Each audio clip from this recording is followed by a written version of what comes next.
By the way, can you comment on my complexion? What is your 2 cents? Because I was orange tan, which I love. But this is like somewhere in the middle. Do you know that I was getting texts? Like, what's going on with her? Is she okay? What's going on with her tan? And I told him the truth. She's literally spray tanned. She's dead. Yeah. You don't think that that tan was jarring? Yes, of course it was. That's like, there is nothing in my life that I'm not fully self-aware of except my psoriasis. Hi, I'm that meager paycheck that makes filleting your dad almost. Almost tolerable? Yeah. Enjoyable? Trixie Mattel. Too good to be true. And I'm the lizard version of the bomb on the bus that brought Keanu Reeves and Sandra Bullock careening towards a profitable future in Hollywood. Katya! And welcome to the show where we talk about whatever we want. 'Cause it's our show. And not yours.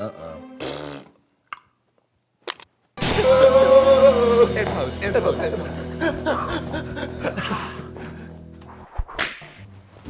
Most jobs you can't go to, you can't wear whatever you want or drink at.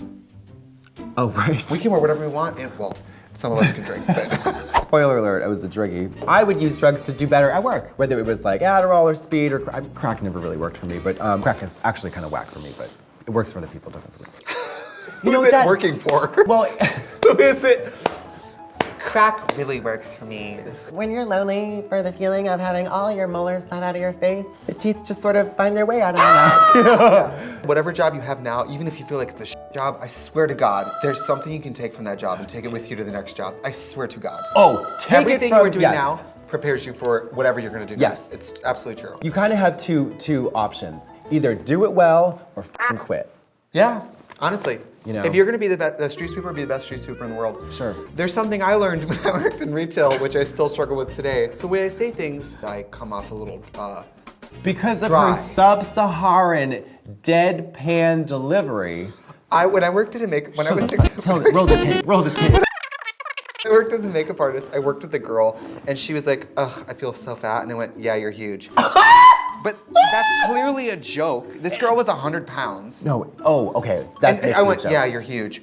The next day, cut to me in an office, full HR meeting. Like, we need to talk about you harassing your coworkers. You called her fat, and I was like, the girl was crying. Like, I feel like you called me fat. I'm like, what? But you know, it takes two to tango in that situation. You know what she did? She greased up the banister you just slid down in.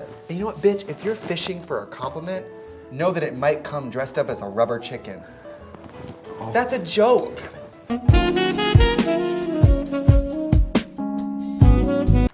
Thank you. Just one for good old. I didn't think I'd have to see that till next Halloween, but here we are. Hey, listen. Every day's Halloween if you believe it in your heart. Yeah. You worked in a drag store. You don't think that had something to do with your success? Oh, it had everything to do with my success. Because you want to know why? Stealing. Grand larceny. Grand larceny. And the only reason I'm not ashamed to admit all that stuff is because I've since put it past me. Well, you made reparations. You paid it all back. I sure as hell did. She paid it all back before Drag Race, which I think is impressive. Yeah. Here's the thing. Stealing is wrong. Unless you're taking from the rich and giving to the poor. Then That's a great scenario. Doesn't always work. I financed local pageant girls with stolen cash and product. I bought myself lunch every single day. You were the Robin Hood of drag. Oh, but I was robbing from the medium-sized wealthy and giving to myself. Yeah, robbing from the not rich and giving to the cross-dressing. Also, I didn't work at Walmart, bitch. This was a mom and pop shop. You do not steal from that unless the only way that you can really work through your resentment about that relationship is to steal. And honestly, if you're stealing drag from Walmart, I'm not sure what that output's gonna be anyway. Probably effortlessly glamorous. Steal from Amazon. Steal from online How do you steal from online shopping? Well, there's no way. No, there is a way, and it's called credit card fraud and identity theft, and that's the kind of stuff that really that's scary. Because somebody can fleece you. And listen, there's an old-timey glamour and comedy and action in regular good old thievery. Like stuff in the coat. Yes, exactly. And then you can get tackled in the street by a policeman.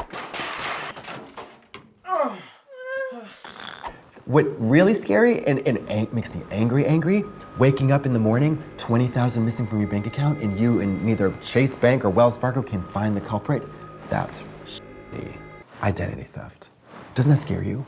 It's happened to me. Has it really? Yes, do you remember on Hollywood Boulevard? Oh, that's right. You dropped your card and then 12 seconds later, I dropped my card swipe, literally swipe, an hour swipe. later, someone was at Pizza Hut spending $150. Yeah. Oh my God. Oh my God. I think phone sex people are in real cubicles too. That cannot still happen. Of course it does. Phone sex? I've had phone sex. I've called You've in. paid for it? Yes, I have. No, you haven't. Yes, I have. Yes, I have. 3 times. 3 times. 3 times. Once, and this is, I was so, my heart was pounding because it was so like taboo and scary because I was like, I didn't know how to talk to anybody at that point. I was in college, second year in college. You were in college having to seek phone sex with strangers? Listen, not having to. I had plenty of sexual interactions that were just as But awkward. it's college. Can't you just go down to the cafeteria and get a boner in your left eye? No, absolutely not. Oh, honey. Honey. Cafeteria? Maybe in my cafeteria, honey. Yeah. Oh. Oh. Oh. Corn dogs and mac and cheese. Busboy, same thing, food service, first job, 16 years old. My second day there, hadn't slept because I did acid the whole night before. And then second job was bookstore. I remember Harry Potter came out. Wow. That's how long ago it was. And my manager Karen was like, and also bookstores existed. oh, I love bookstores. I was so happy. I was so happy. You loved it? I loved it. My old roommate works at a bookstore, and bitch, his name is Reed LePage. That's not a joke.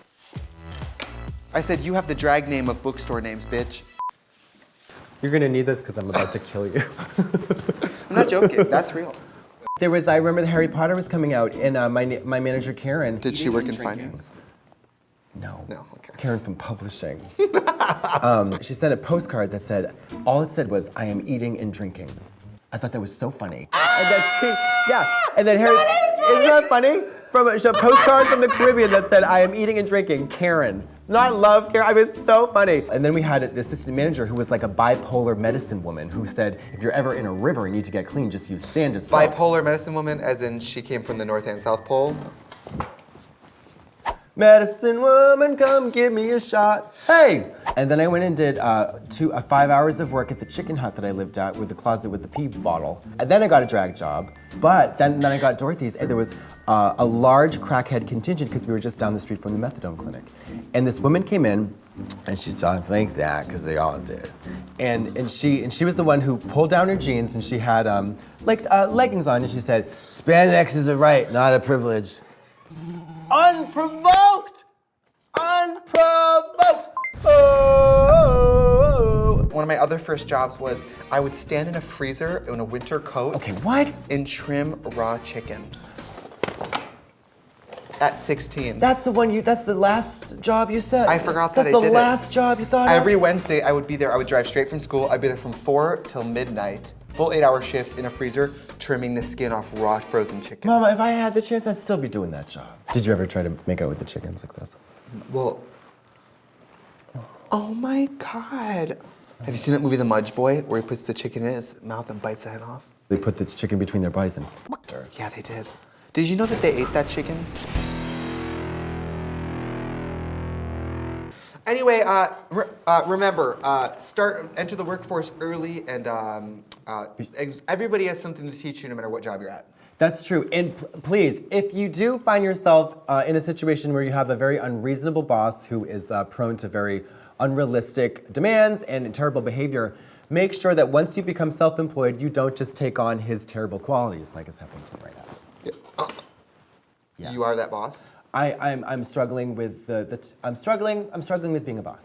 Well, it's like abuse in the workplace is like abuse in the home. It's cyclical. Absolutely, you just do what you know. It's cyclical. You just do what you know. Whatever is your model, like if you're Anne Hathaway, we can all think that she went on to that Boston editing job and she did a great job. No, she rose to the ranks of that fucking publishing house and then she became a tyrant. I'm the same way. I don't know how to delegate responsibility. I'm a do-it-myselfer. I know, me too, and I'm struggling. Yeah. Well, anyways, every day's a struggle, every day's a journey, every day's a miracle.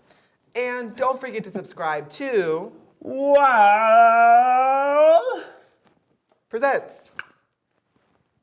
I like us today. Me too.